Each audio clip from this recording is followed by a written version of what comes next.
이사야서 강의 17번째 시간 시작하겠습니다.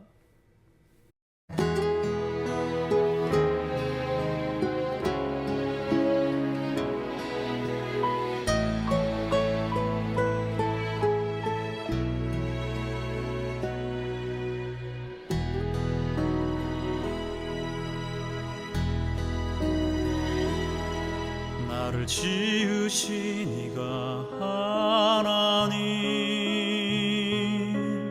나를 부르신 이가 하나님, 나를 보내신 이도 하나님, 나의 나 된 것은 다 하나님 은혜라. 나의 달려갈 길 다가도록 나의 마지막 홀 다하도록 나로 그 십자가 품게 하시니 나의 나 된 것은 다 하나님 은혜라.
나를 지으신 이가 하나님, 나를 부르신 이가 하나님, 나를 보내신 이도 하나님, 나의 나 된 것은 다 하나님 은혜라. 나의 달려갈 길 가도록 나의 마지막 홀 다하도록 나로 그 십자가 품게 하시니 나의 나 된 것은 다 하나님 은혜라. 한량없는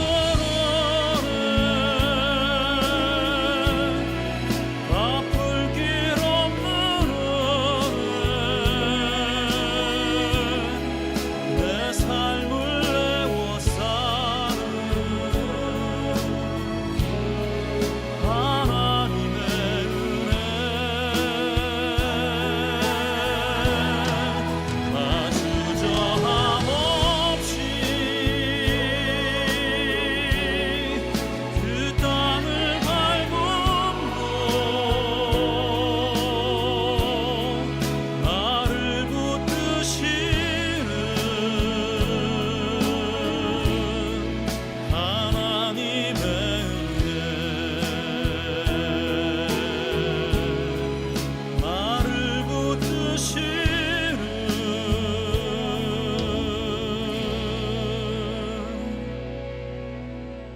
하나님의 은혜.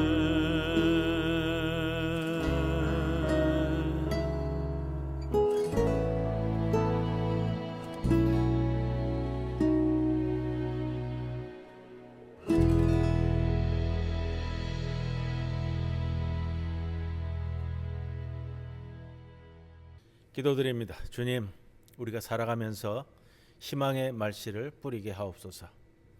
말씨 하나가 우울한 한 영혼을 살리게 한다는 믿음으로 소망의 말씨를 뿌리는 일을 멈추지 않게 하옵소서.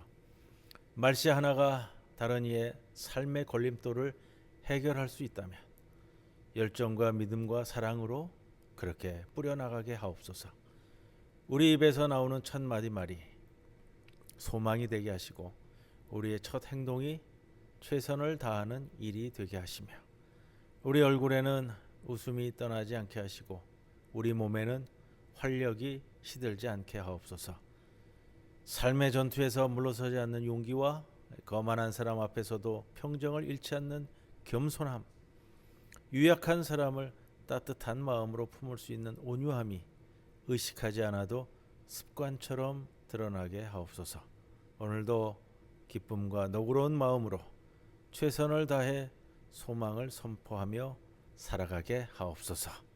예수님의 이름으로 기도드리옵나이다. 아멘. 481장 찬송드립니다.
이사야서 강해는 17번째 시간 28장의 말씀 함께 상고합니다.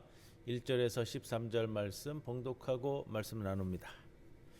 에브라임의 술 취한 자들의 교만한 면류관은 화 있을진저 술에 빠진 자의 성 곧 영화로운 관같이 기름진 골짜기 꼭대기에 세운 성이여 쇠잔에 가는 꽃 같으니 화 있을진저 보라 주께 있는 강하고 힘 있는 자가 쏟아지는 우박같이 파괴하는 광풍같이 큰 물이 넘침같이 손으로 그 면류관을 땅에 던지리니 에브라임의 술 취한 자들의 교만한 면류관이 발에 밟힐 것이라. 그 기름진 골짜기 꼭대기에 있는 그의 영화가 쇠잔에 가는 꽃이 여름 전에 처음 익은 무화과와 같으리니 보는 자가 그것을 보고 얼른 따서 먹으리로다. 그날에 만군의 여호와께서 자기의 백성의 남은 자에게 영화로운 면류관이 되시며 아름다운 화관이 되실 것이라. 재판석에 앉은 자에게는 판결하는 영이 되시며 성문에서 싸움을 물리치는 자에게는 힘이 되시리로다. 그리하여도 이들은 포도주로 말미암아 옆걸음치며 독주로 말미암아 비틀거리며 제사장과 선지자도 독주로 말미암아 옆걸음치며 포도주에 빠지며 독주로 말미암아 비틀거리며 환상을 잘못 풀며 재판할 때에 실수하나니 모든 상에는 토한 것 더러운 것이 가득하고 깨끗한 곳이 없도다. 그들이 이르기를 그가 누구에게 지식을 가르치며 누구에게 도를 전하여 깨닫게 하려는가. 젖떨어져 품을 떠난 자들에게 하려는가. 대저 경계의 경계를 더하며 경계의 경계를 더하며 교훈의 교훈을 더하며 교훈의 교훈을 더하되 여기서도 조금 저기서도 조금 하는구나 하는도다. 그러므로 더듬는 입술과 다른 방언으로 그가 이 백성에게 말씀하시리라. 전에 그들에게 이르시기를 이것이 너희 안식이요 이것이 너희 상쾌함이니 너희는 곤비한 자에게 안식을 주라 하였으나 그들이 듣지 아니하였으므로 여호와께서 그들에게 말씀하시되 경계의 경계를 더하며 경계의 경계를 더하며 교훈의 교훈을 더하며 교훈의 교훈을 더하고 여기서도 조금 저기서도 조금 하사 그들이 가다가 뒤로 넘어져 부러지며 걸리며 붙잡히게 하시리라. 오늘부터 28장에 대한 말씀인데 28장 이후에는 이제 또 내용이 조금 이렇게 바뀌어서 나갑니다. 우리가 이사야의 소묵시록 그래서 24장에서 27장까지의 말씀을 좀 함께 나누었고요. 28장 이하에는 이제 좀 심판의 말씀이 조금 다시 반복이 되는데 조금 내용이 달라서 또 오늘 28장의 내용은 1절에서 6절까지는 선민 북이스라엘에 대해서 그리고 이제 7절 이하에는 남한국 유대에 대한 이제 심판에 대한 말씀이고 그 심판 예언인데 자 오늘 1절에서 6절까지는 에브라임 곧 북이스라엘의 수도로서의 사마리아 방탕과 교만에 빠져 있는 사마리아에 대해서 하나님의 강력한 심판의 도구를 통해서 한순간에 멸망할 것과 하나님이 이 사마리아를 심판하는 와중에서도 남은 자들에게는 축복하신다는 5, 6절 말씀 그리고 7절 이하에서 22절까지는 유다를 바른 길로 인도해야 하는 막중한 직분을 맡고 있음에도 불구하고 타락해서 유다를 타락의 길로 이끌고 있는 유다 지도자들에게 하나님의 공의의 심판이 임하여 그들이 반드시 멸망할 것이다라는 이제 심판의 예언입니다. 23절에서 29절은 이제 심판으로 끝나는 것이 아니라 이제 파종과 수확에 대한 비유를 들어서 남아있는 선민에 대한 하나님의 심판의 목적은 그저 멸망시키는 것이 아니라 그들을 연단시키고 좋은 열매를 다시금 맺게 하는 데 있다라는 교훈의 말씀을 주십니다. 이게 오늘 이제 28장에 대한 말씀이고요. 28장 1절 말씀을 보면 이제 28장에서 29, 30, 31, 33 이렇게 이루어지면서 첫 구절의 첫 단어, 첫 절의 첫 단어가 좀 공통적으로 쓰이는 이런 표현이 있어요. 자, 1절 말씀을 제가 조금 다시 봉독을 하면 에브라임의 술 취한 자들의 교만한 면류관은 화 있을진저 술에 빠진 자의 성 곧 영화로운 광같이 기름진 골짜기에 꼭대기에 세운 성이여 쇠잔에 가는 꽃 같으니 화 있을진저. 화 있을진저라는 것이 히브리어 원문에 보면 그냥 맨 앞에 있는 거, 맨 앞에 호이 이렇게 시작이 되는데 화 있을진저 또 화로다, 화가 미친다 이런 이제 선언의 말씀을 하고 시작이 됩니다. 29장에 보면 슬프다 아리엘이여 이렇게 시작을 하는데 이게 슬프다가 아니라 이 화 있을진저 공통적으로 좀 번역을 했으면 좋았겠다라는 생각이 들고요. 30절에는 여호와께서 이르시되 패역한 자식들은 화 있을진저 이렇게 시작을 하거든요. 오히려 이제 화 있을진저를 앞으로 빼는 게 맞습니다. 화 있을진저 여호와께서 이르시되 패역한 자들에게 이렇게 이제 호의라는 단어로 이제 시작을 하는 것을 볼 수가 있습니다. 우리 뒷장들은 이제 다음 시간에 함께 같이 또 말씀을 이어나갈 거고요. 자, 이 장들에서는 이 시스기야 왕 시대에 반 아수르 정책과 결부되어서 애굽과 동맹을 맺은 이제 뒷부분에서는 애굽과의 동맹을 맺은 거에 대한 이제 심판이 이야기가 선언이 됩니다. 시스기야 왕은 우리가 이제 좀 잘 아는 왕이잖아요. 아시리아 제국이 쳐들어왔을 때에 이스라엘을 감당하고 있었던 왕인데 유다를 감당하고 있었던 왕인데 약 한 30여 년 가까이 통치를 했습니다. 또 시스기야의 종교 개혁하면은 예루살렘 성에서 이루어졌던 굉장히 중요한 사건이기도 하고 시스기야 왕하면 우리가 이제 기억하는 사건이 죽을 때가 됐는데 하나님께 무릎 꿇고 기도함으로써 자신의 수명을 6년간 연장받았던 그런 사건이 있었습니다. 자, 그런데 이 예언자들이 항상 선포하는 말씀은 공이 똑같습니다. 외세의 세력에 의존하지 말고 하나님만을 의지하라. 이게 말이 좋지. 순진한 신앙이에요. 순진한 신앙. 오로지 하나님만 의지해라. 오늘 이제 거기에 대한 이제 반론도 제기되어지는데 히스기야 왕이 종교 개혁도 이루어졌던 또 하나님께 엎드려서 기도했던 자기가 병들었을 때 그러한 왕임에도 불구하고 왕으로서 아시리아의 제국에 맞서기 위해서 자신의 정치적인 역량 또 외교적인 노력 모든 걸 다 기울인다고요. 우리가 인간적으로 살펴본다면 사회적으로 살펴본다면 외교적인 노력을 통해서 이 난국을 좀 헤쳐가려고 하는 거 왕으로서 충분히 그럴 수 있죠. 그럼에도 불구하고 예언자들은 항상 외치는 것이 그거예요. 하나님만을 의지하라.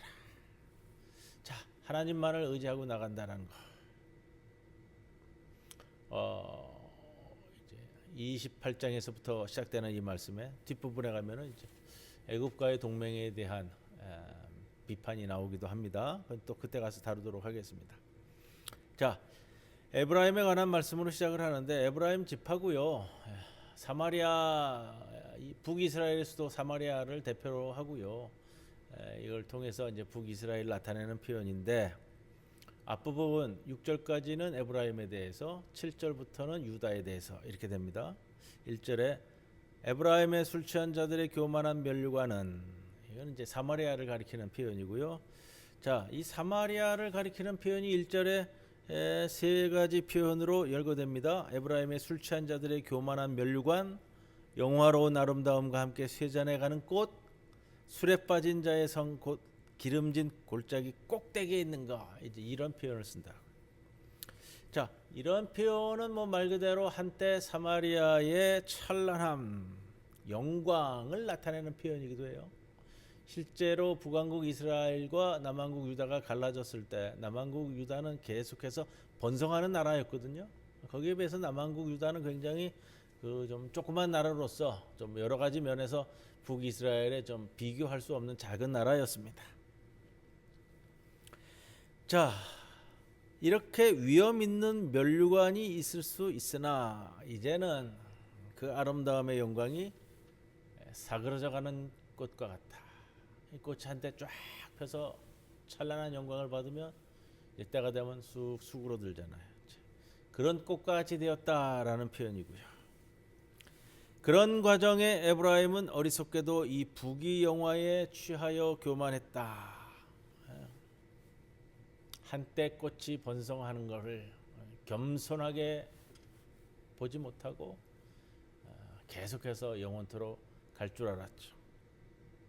그래서 오직 여호와는 에브라임이 이제 밟히게 될 것이다.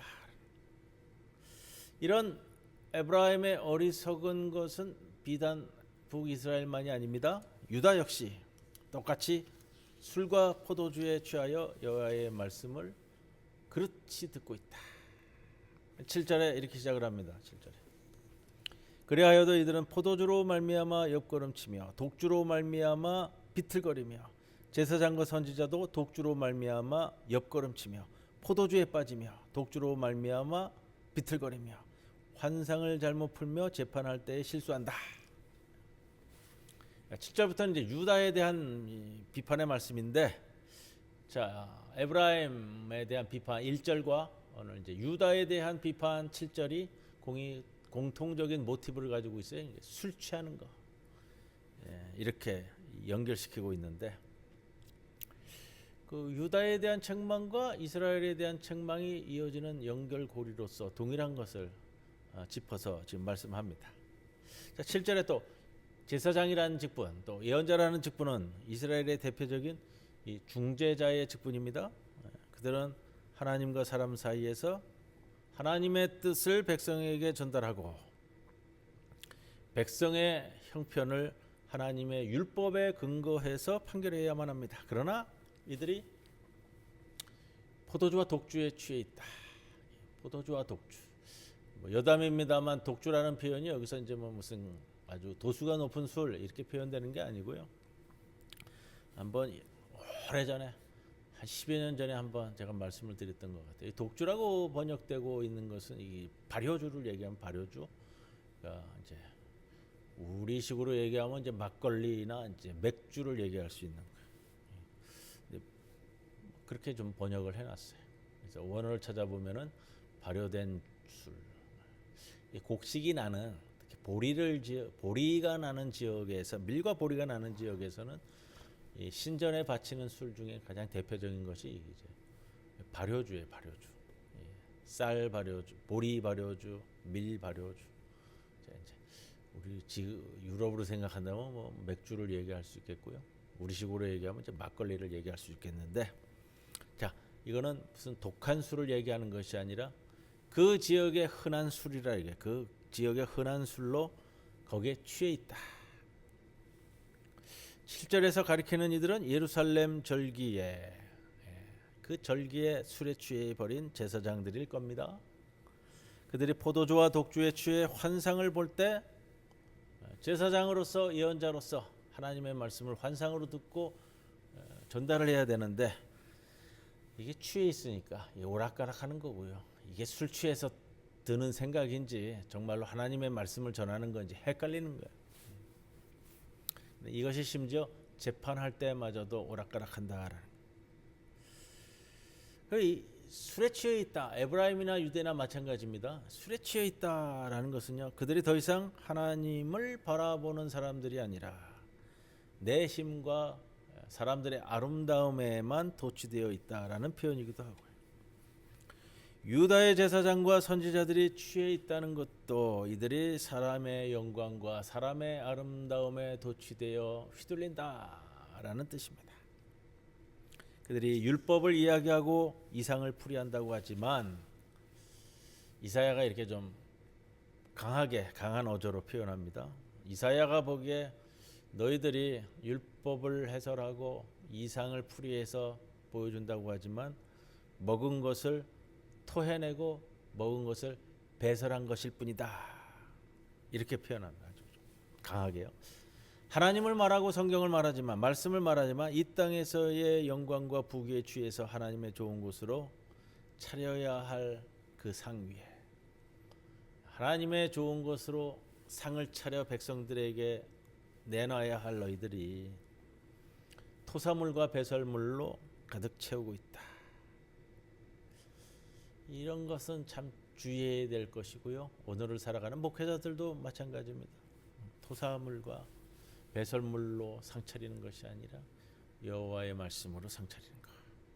9절 취한 제사장과 예언자가 이사야에게 하는 말로 시작이 됩니다. 이 9절은 이제 재밌는 표현인데 이 표현 9절 10절을 좀 읽다 보면 이게 무슨 말인지 모르겠어서 조금 제가 설명을 해드려야 됩니다. 요거는 취한 제사장과 이사야에게 예언자가 취한 제사장과 예언자에게 이사야가 하는 말.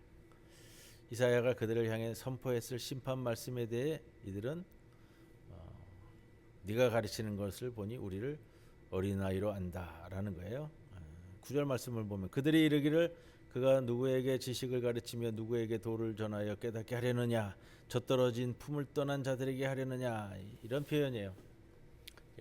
여호와의 심판의 말씀을 이사야가 선포를 했는데 이 예언자와 제사장이 이사야의 말을 듣고 하는 표현이 야 우리도 다 아는 건데 네가 무슨 젖먹이들 가르치려고 하느냐 이런 표현이에요. 그래서 이사야 네가 하는 교훈은 어린 아이에게나 어울릴 것이라고 조롱하고 비웃는 것. 자 예언자 선지자의 선포의 말씀은 1차적으로 원론적인 거고요. 2차적으로 순진한 거예요. 어떤 말씀이냐? 이사야 선지자가 하는 것은 하나님의 말씀을 잘 들어라. 정의와 공의를 바로 행하라. 이거죠. 그러니까 맞지. 여호와의 말씀을 잘 듣는 거 좋고 자, 그 정의와 공의를 행하는 거 다 좋아. 그러나 야, 이 세상이 그렇지 아니한데 너는 뭐 얼마나 그렇게 순진무구해서 그런 말을 계속 우리에게 떠들어대느냐. 마치 우리를 무슨 젖먹이 애기 다루듯이 그런 말만 계속 선포하느냐. 이런 표현이에요.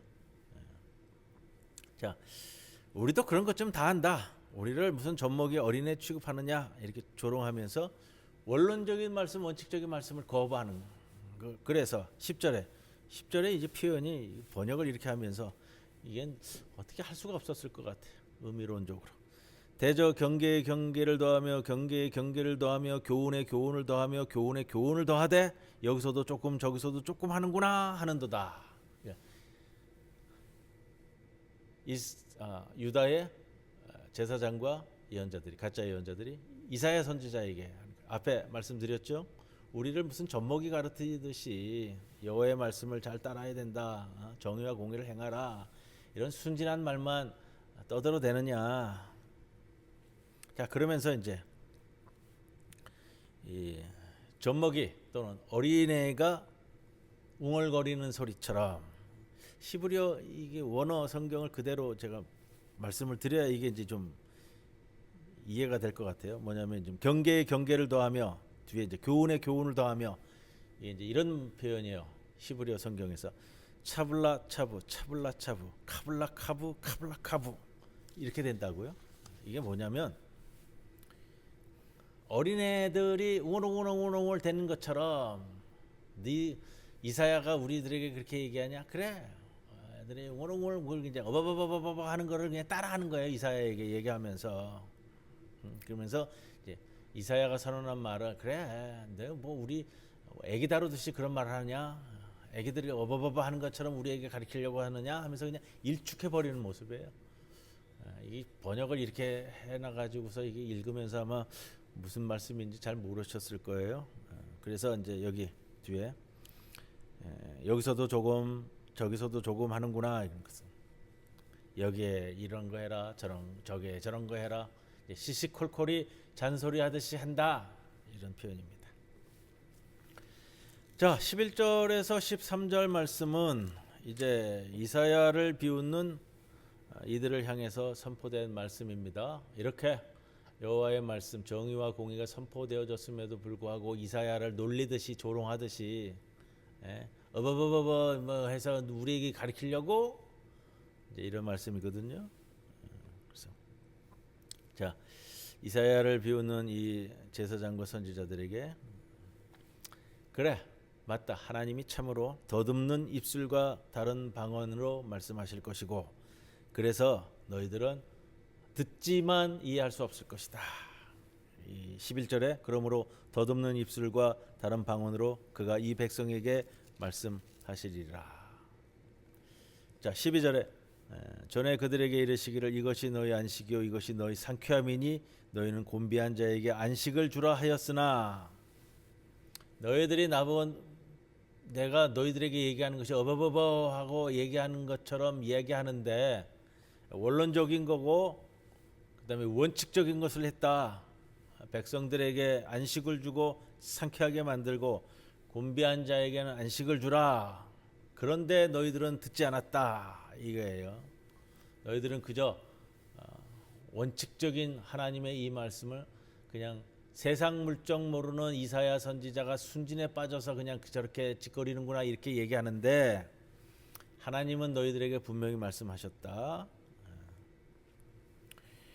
자, 어린아이가 어버버 하듯이 라고 너희들이 조롱했던 그 말씀 그대로가 선포되어졌다.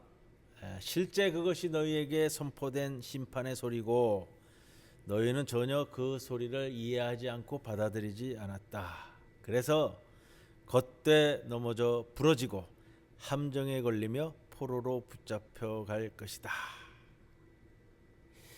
이게 13절 말씀이에요. 제가 다시 봉독합니다. 여호와께서 그들에게 말씀하시되 경계에 경계를 더하며 이거는 이제 아까 말씀한 그처럼 차블라 차바 카블라 카바 한번 더 하는 거예요. 교훈의 교훈을 더하며 교훈의 교훈을 더하고 여기서도 조금 저기서도 조금 하사. 너희들은 어버버버하게 내가 너희들에게 얘기했다지만 하나님께서 그렇게 막 어버버버하게 말씀하셨어. 그러나 너희들이 가다가 뒤로 넘어져 부러지고 걸리며 포로로 끌려가고 붙잡혀 나아가게 되리라. 이 선포에 대한 말씀이에요. 조롱하는 자들에 대한 재심판을 말씀하시는 거고요. 그다음 14절 이하에서는 좀 재미있는 표현이 나오기 때문에 그렇습니다. 좀 중요한 표현인데 거기에 이제 그런 표현이 들어요. 너희들이 사망과 언약을 맺고 스올과 맹약을 맺어 거짓과 허위 아래 피난처를 구한다. 이 표현이 있거든요. 18절에 보면요. 사망과 더불어 세운 언약이 패하며 스올과 더불어 맺은 맹약. 사망과 너희들이 언약을 맺었고 스올은 이제 뭐 쉽게 말씀은 지옥이지만 스올에 대한 말씀 제가 몇 차례 말씀드렸기 때문에 죽은 자가 내려가는 이제 지하 땅 세계인데 우리는 그냥 지옥이라고 표현하는데 엄밀히 말하면 이 지옥이라고 표현하는 건 맞지 않지만요. 지옥과 맹약을 맺어 거짓과 허위 아래 피난처를 구한다. 그러나 하나님은 사망과 언약을 맺고 스올과 맹약을 맺어서 그렇게 살아가는 것이 아니고 하나님은 시온산에 기초돌을 두셨고 이를 믿는 이는 다급하지 않게 만든다. 자, 16절에 제가 한번 봉독하겠습니다. 주 여호와께서 이같이 이르시되 보라 내가 한 돌을 시온에 두어 기초를 삼았노니 곧 시험한 돌이요 귀하고 견고한 기초돌이라. 그것을 믿는 이는 다급하게 되지 아니하리로다. 너희들이 지금 다급해가지고 사망과도 이 언약을 맺고 지옥과도 손잡았다. 그러나 나오는 이 시온산에다가 믿음의 기초돌을 박아놨는데 이 기초돌을 믿는 자들은 너희처럼 허둥지둥 급해가지고 안무하거나 손잡고 맹세하려고 하지 않는 그런 사람이 될 것이다. 17절에 하나님이 정의와 공의의 측량줄과 저울줄을 사용한다고 말씀하십니다. 거짓을 피난처로 삼고 허위 아래 숨어서 넘치는 재앙이 이 땅에는 오지 못할 거라고 너는 이들은 얘기하지만 하나님의 측량줄과 저울줄은 오로지 정의와 공의다. 종교적인 행위, 종교적인 마음, 종교적인 뭐 어떤 거 그런 거 말고 네가 세상에서 이런 짓 저런 짓 다 하다가 우리가 성전에 올라서 예배만 드리면 뭐 다 사해 주실 것이고 우리에게 재앙이 임하지 않을 것이다 믿지만 아무 소용없다. 하나님이 원하시는 것은 너희들이 정의와 공의를 행하며 살아가느냐 그거예요. 이사야서에서 계속 반복되는 게 그거잖아. 이 세상을 살아가는 것. 기초는 정의와 공의. 자, 너희들이 사망과 맹약을 맺었다 하며 안전하게 죽지 않으리라고 말하는 그 유다를 측량과 저울추를 통해서 다시 재고 평가하신 하나님의 기준은 시온산에 둔 기초돌로서의 정의와 공의다, 이 말씀입니다. 23절 이하에는 만군의 여호와께서 지금까지의 이런 심판의 내용만 말씀하시는 것이 아니라 농부가 농사를 지을 때 땅이 평평하게 되면, 땅이 이제 때가 되면 우리가 씨를 뿌릴 때가 되었다라는 뜻인 것처럼 심판이 무르익을 때가 되면 하나님이 예비하신 구원의 때가 올 것이다. 오늘 이사야서 28장 끝까지 다시 한번 읽어보시고요. 곧 심판도 구원도 하나님의 경륜과 섭리 가운데 있는데, 다만 심판이 심판으로만 끝나지 않고 심판이 바로 이 씨 뿌릴 땅의 거름이 되어서, 기초가 되어서 하나님이 예비하신 놀라운 구원의 때도 이를 것이다 라는 소망의 말씀으로 마쳐집니다. 오늘 여기까지 말씀 나누도록 하겠습니다. 찬송가 483장 찬송 드립니다.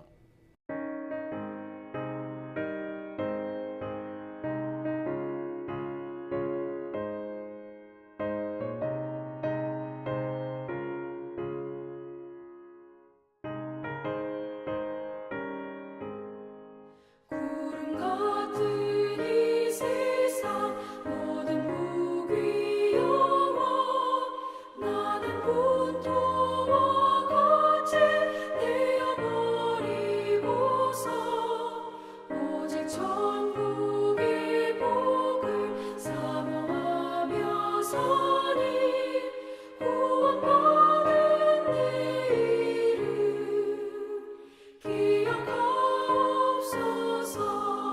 주가 나의 이름 보좌 앞에 놓인 어린 양 생명책에 기록하옵소서. 주여 보배 비로소 모든 죄 씻으사 나의 부정한 것을 씻어 밝히소서. 있는 보다 더히게 죄를 씻었으니 구원받은 내 이름 기록하옵소서. 주가 나의 이름 보좌 앞에 놓인 어린 양 생명책에 기록하옵소서.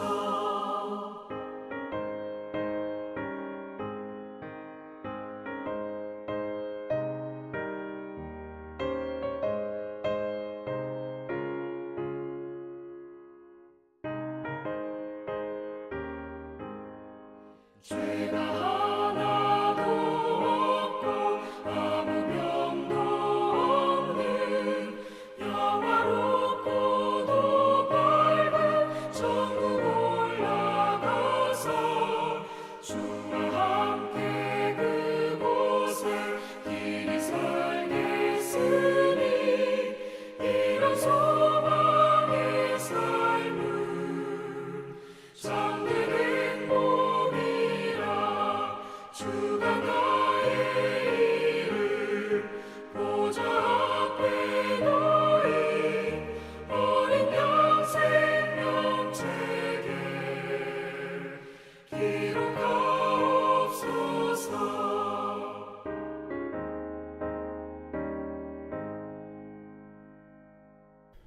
주님 가르쳐 주신 기도 함께 드립니다. 하늘에 계신 우리 아버지, 이름이 거룩히 여김을 받으시오며 나라의 임하옵시며 뜻이 하늘에서 이루어진 것 같이 땅에서도 이루어지이다.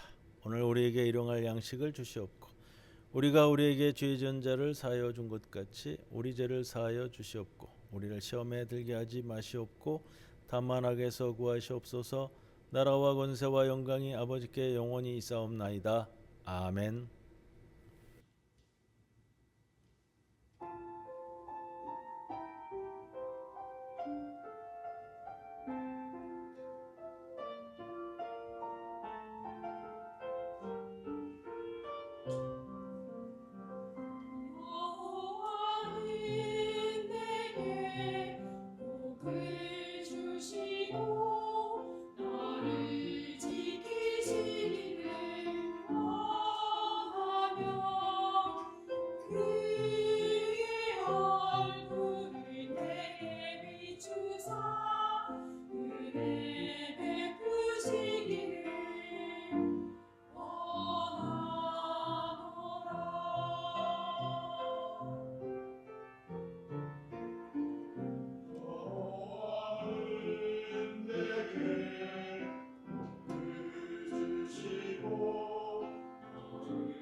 너를 인도하시며 그의 사랑 너를 감싸며 그의 은혜 내 삶 위에 머물러 참된 평안 가득하기를 원하노라.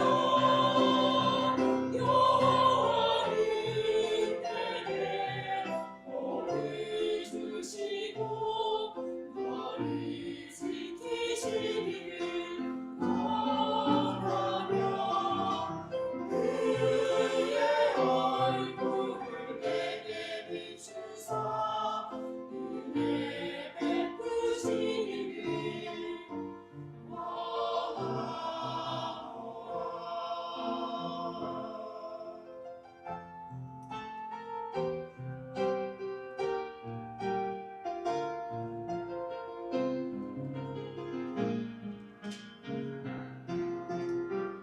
안녕히도